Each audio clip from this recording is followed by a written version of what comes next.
এই যে এরা হলো প্রবাসী কামলা, এরা ডিউটিতে যাওয়ার জন্য বসে আছে। সকাল 5টার সময় ঘুম থেকে উঠে গাড়িতে যাওয়ার জন্য বসে আছে।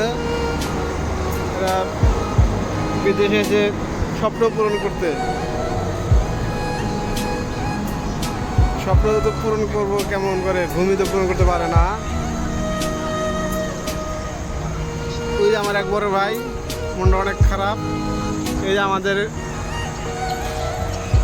ডিউটিতে যাওয়ার রাস্তাঘাট,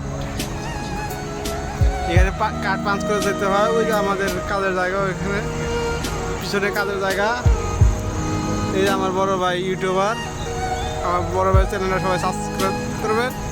ধন্যবাদ সবাইকে। গাইস, আমরা ডিউটিতে যাওয়ার জন্য সবাই রেডি হয়ে আছি। এই যে আমাদের বাস এসে গেছে, আমরা এখন গাড়িতে চড়বো। আমরা আমাদের কাজের গন্তব্যে পৌঁছে যাবে কিছুক্ষণের মধ্যে। সবাই আমাদের জন্য দোয়া করবেন। ধন্যবাদ সবাইকে।